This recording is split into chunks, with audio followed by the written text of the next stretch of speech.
Hello everyone! Welcome again to our YouTube channel, Luto at Bake Tayo. So, ngayon, ang gagawin naman natin are Christmas-inspired meringue cookies. So, we flavored this peppermint na matututunan ninyo ngayon. So, I will be teaching you different designs, simple designs that you can play around with your kids this Christmas time. Okay? So, meron tayong Christmas logs. Okay, para siyang mga kahoy. And then, we have the Christmas tree, we have Santa's hat, and of course, our regular drop meringue cookies. Not only you will be learning how to make these Christmas-inspired meringue cookies, but at the same time, you will be given the chance to be qualified to join our raffle draw on December 25. So, stick around, learn this recipe, and at the same time, possibly win some giveaways. So, come on, let's start making our Christmas-inspired meringue cookies.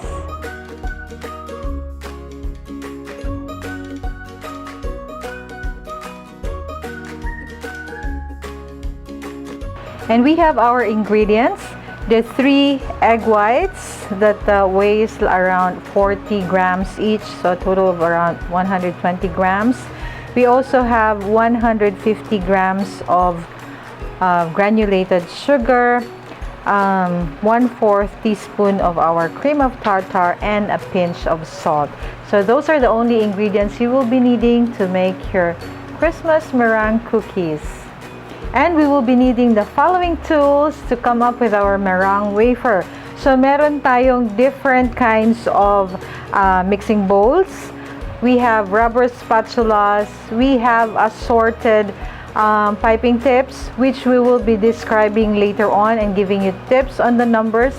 And of course, for us to come up with our colors, we have our gel food coloring and also the sticks for a special kind of meringue cookies. And of course, to fit in our piping tips, we also have couplers and of course our piping bags and our stand mixer with the whisk attachment. So we will be starting making our Christmas meringue cookies. Now, as you can see, we only have 4 ingredients to come up with our cookies. Now, the first thing we do is to attach our whisk attachment into our stand mixer. Make sure it's attached very well. And also another tip is make sure that there is no trace of oil in your mixing bowl, okay? Because that would prevent our meringue from getting stiff. Okay, so lalagay natin yung ating egg whites. Okay.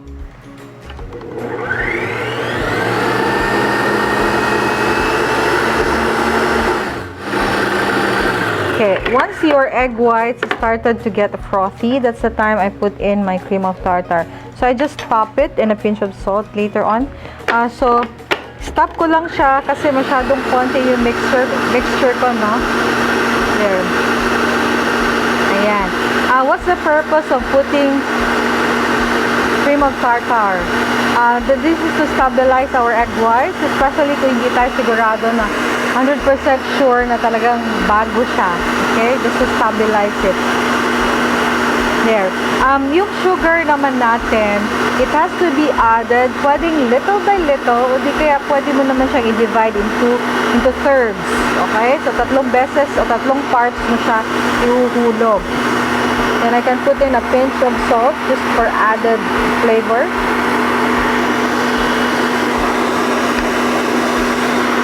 So, as you can see, there are more bubbles now. It's getting frothier. Okay? So, pwede na nating simulang ihulog ang ating sugar. Okay? So, just on the medium to high speed. Yan.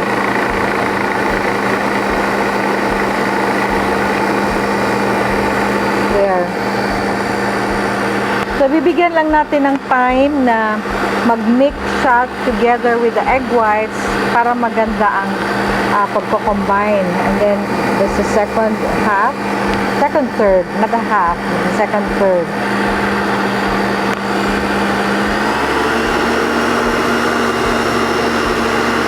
masyadong magmadali sa pagbagsak ng sugar, okay?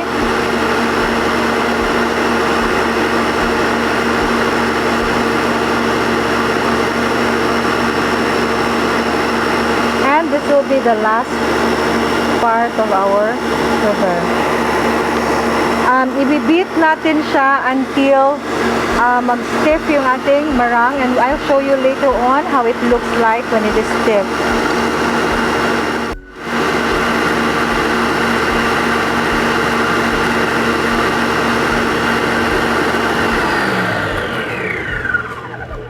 So, let's try to check.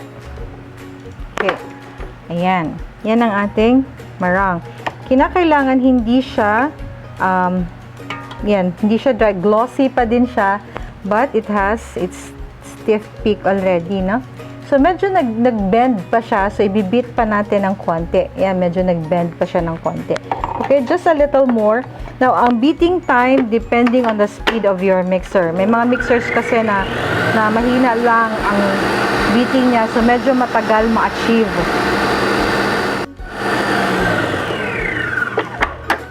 So, if you can see, look at that. It's stiff na talaga siya compared to kanina na nag-bend. So, this is what we're going to achieve. Okay? So, that's still glossy and stiff. That's the perfect stage of our meringue. So, para maging talagang Christmassy siya, we have our peppermint flavoring. So, dalawang patak lang po ito. So, this is enough. Wag masyado. Yan, dalawang patak lang. That is very, already very strong. Tapos, beat one last time. And you can really smell the peppermint. Ayan. Okay, that's it. So, towards the stiff part na siya, para konting mixing na lang when we add in our peppermint flavoring, and we stop. So, if you can see, this is how it looks like. So, the next step, ang gagawin natin is to color our meringue. Now, since we are inspired by Christmas, so tatakbo tayo sa kulay na Christmassy. Siyempre, nandyan ang pula, ang green, ang white, and I want also a bit of pink and a bit of bluish. Okay? So, meron din tayo siyempre green para maging para sa, like I said, it's a green and red for Christmas. At meron din akong brown kasi we will be making like mini logs, okay? Parang wooden logs. So, that's brown. So, I have here with me my bowls. Okay. Konti lang ang mixture natin kasi tatlong itlog lang siya. So, we will make use of everything all the meringue that we have. Okay? So, yun. Kukunin lang natin itong lahat. And then, we will be distributing them on the different bowls. Pero, ang white, parang I guess, konti lang gagamitin ng white. So, konti lang ang ititira natin for the white. Okay? So, marami tayo on the green and the red. Now, we will start with our red colors. So, meron ako ditong gel type. So, we want a deep red, no? So far, wala naman akong nararamdamang ibang lasa using the food coloring. This is easier to achieve red kasi hindi naman siya buttercream, ano? So, if you can see, there. Ganyan lang. You have to be very quick with this kasi may tendency, lalo na kapag mainit ang inyong workplace, meron ding tendency na nagtutubig yung ating meringue. Okay? So, we will stop there and let it rest for a while. So, magdi-deepen pa yan yung color ng ating meringue. Okay? So, there. Mamaya, babalikan natin yan. Now, let's proceed with our green. Babalikan natin yung ating red. I-deepen pa natin yan. And I have with me leaf green. Okay. Gusto natin matingkad yung kulay ng green natin, diba? Kasi it's Christmas. So, yan. Ganyan ang green natin. So, marami kayong nakikita na mga Christmas-inspired na mga cakes, diba? So, yun lang. Green. Tumatakbo lang talaga tayo sa green and red. So, again, this would deepen a bit and dito kapag pinaparest natin siya. So, i-rest muna natin saglit ang ating green and we'll come back. And then, let's proceed with the next color. So we have here brown. So since we will be making logs, so medyo dagdagan natin ng konti ang ating brown. Okay. So I have here my back eye brown gel food coloring. Now, kukuha muna ako ng konti. Makikita ninyo kasi hindi siya solid lang na brown, ano. So kinakailangan merong dark na portion. Okay, so meron namang lighter na brown. So kinakailangan ang brown natin iba-iba ang shade niya kasi parang we want to achieve kahoy na color. Okay? There. Yan. Kukuha ko ng konti rito and I'm going to drop. Yan, hindi ko masyadong hinalo ang color ng brown, ano, kasi para merong shading. Ayan, super dami. So, okay. Makikita natin, syempre dahil itim yun, no, magdidipen ang color ng ating brown. So, mamaya, ihahalo-halo natin ito, okay, dito sa ating brown. So, isi-swirl lang natin yan mamaya dun sa ating piping bag. Okay? Para magkaroon tayo ng kulay ng kahoy. Okay? So, let's proceed to the next color. So, next, we will have our pink. Kasi gusto natin na may konting pink tayo, a touch of pink. Light lang. Very light pink. Very light. Just to contrast all the colors. Okay. Asa na yung pink natin. There. Very light lang.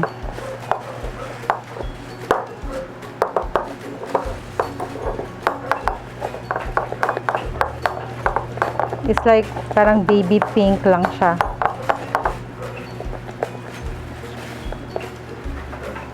Isang pitik lang ng pink, okay? Yeah. And that's it. Okay. There. Ayan. So, na-color na natin lahat ng mga portions. Konti lang talaga siya. So, if you want to create more of the meringue cookies, so, dagdagan ninyo yun. I-double ninyo yung recipe. Okay? So, andito naman with me are the piping tips. Okay? So, nandito. So, meron ako ditong, mamaya, ililista na lang natin yung mga piping tips na gamit. Okay? Now, for the rosette, of course, meron tayong 2D. So, dito muna tayo sa red natin because we want to create like rosettes, no? So,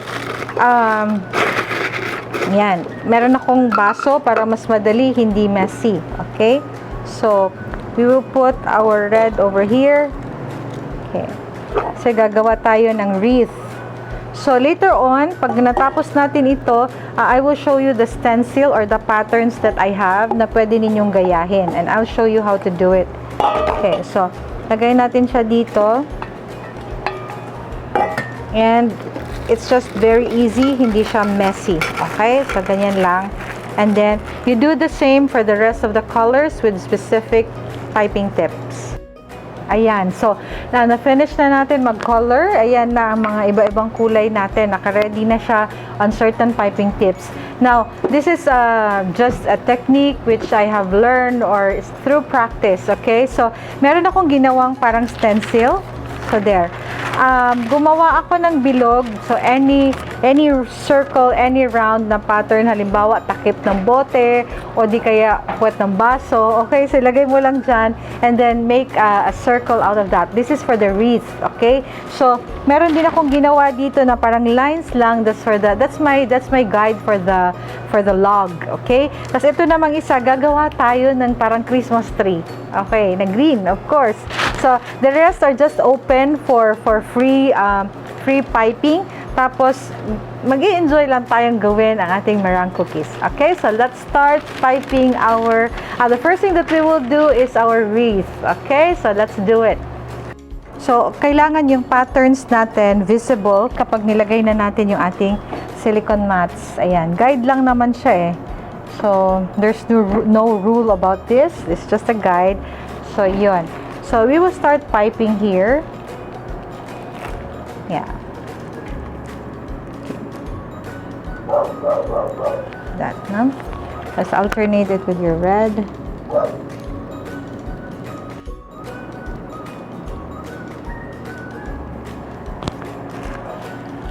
So just do an alternate of your green and your red to come up with your wreath. Okay, so let's try to do it one more time here.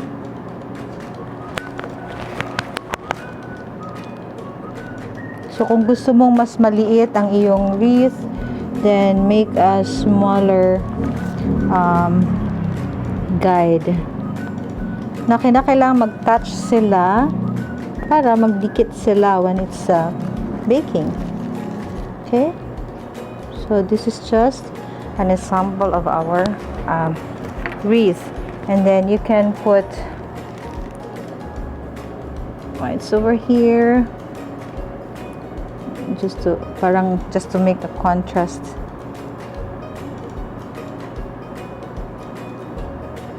Okay, yeah, so you can put sprinkles if you like. So that's how you do your wreath. Okay, so kung gusto naman ninyo, you can also add a little there. Yeah, ganyan. Okay, so let's proceed with the next one. So this is our log. Okay, it's a log. Okay, so if you look at it, iba-iba ang shade ng itim na ay ng brown natin, diba? So since it's a log, you make it like thicker. Okay, you can remove that peaks para siyang kahoy.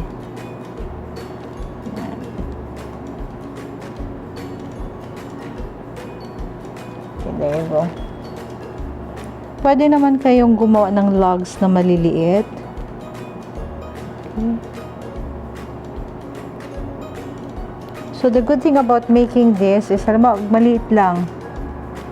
Yan. The good thing about making this is it's very forgiving. It's like just enjoy making it. Okay. You can remove these tips. Okay. Parang kahoy, no? So maybe you can put berries.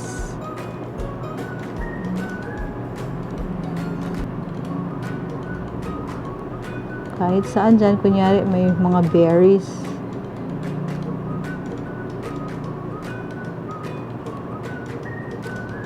So for added contrast lang.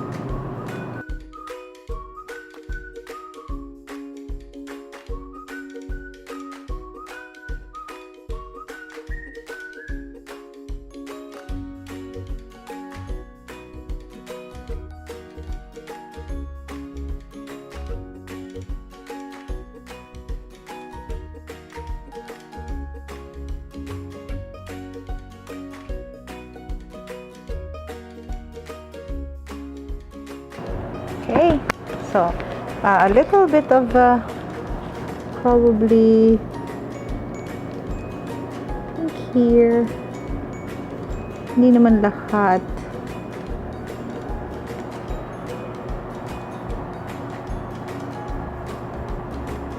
Ganyan. So anything that you think of putting, so just add. Ganyan. Okay, so those are your logs. Try to make Christmas tree.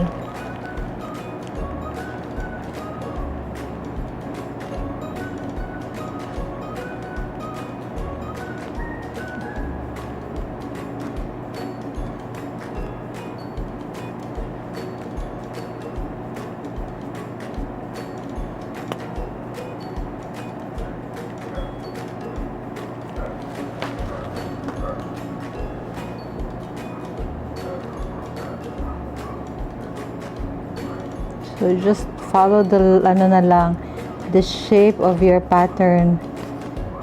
Okay.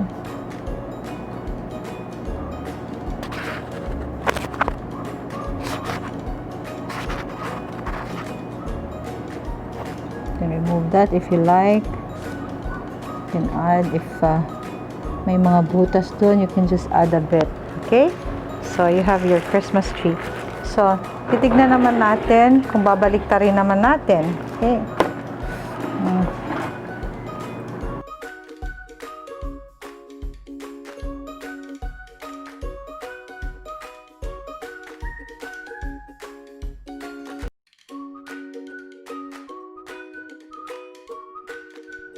So, this one, we made a branch, no? Parang ito pa rin siya. Just ganun lang.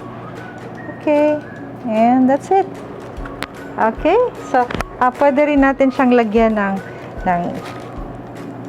tudok-tudok na red. Yeah. Just random. Yung mga butas-butas, pwede nating lagyan. Just random. You know, it's like making a Christmas tree festive. Yan. Kunyari, merong mga Christmas lights yung ating tree. And we can also add some whites over here. Okay, there you go. We're making Santa hat.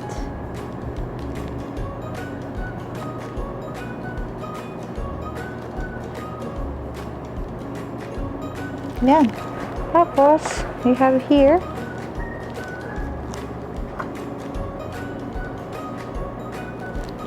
I put a little white. Okay, that's Santa hat. So, ano na lang tayo, freestyling na lang tayo kung ano yung natitirang mga merang natin, mixtures. So, we'll just use them all, okay? So, yun. So, we have blue here and the rest of the colors, and then we'll continue.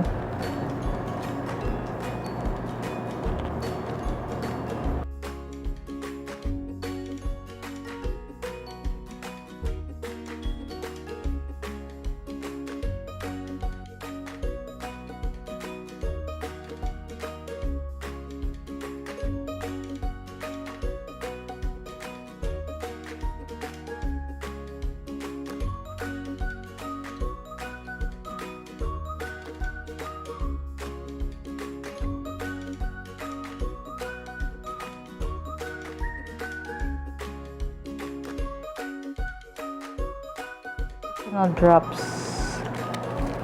Ubusin na lang natin yung ating natitirang merang.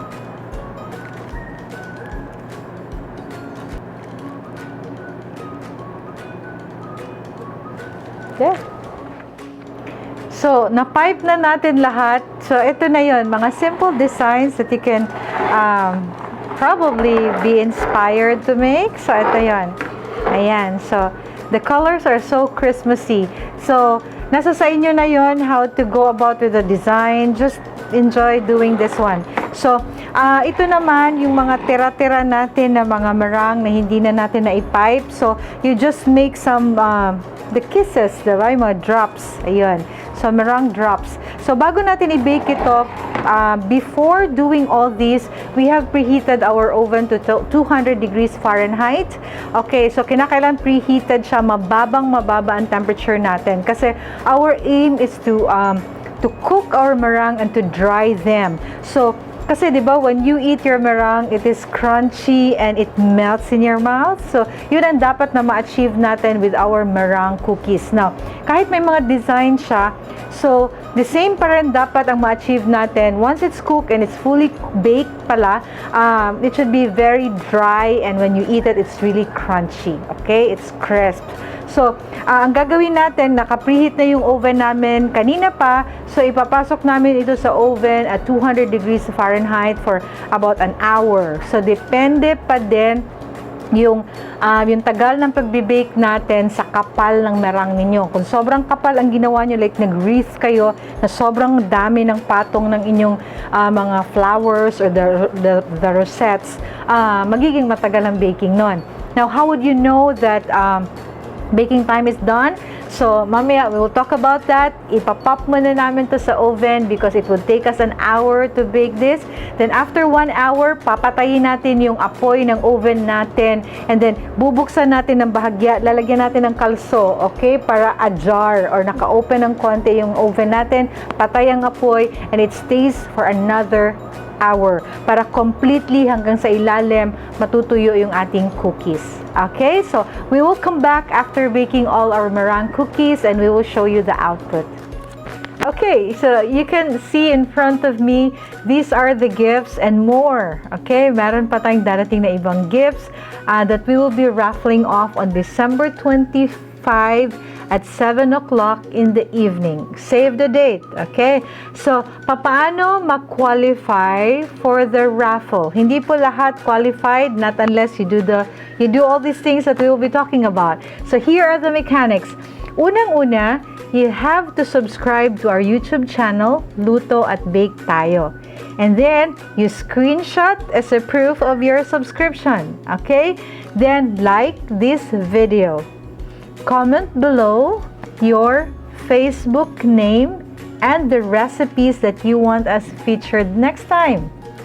Share this video on your Facebook wall and tag me and at least five of your friends.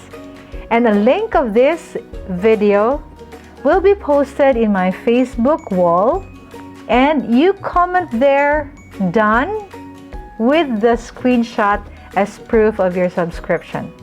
That's all. Anyway, kung hindi niyo nakuha yung full mechanics, we will be posting the mechanics on the description under this video. Okay, so I hope to see you on December 25.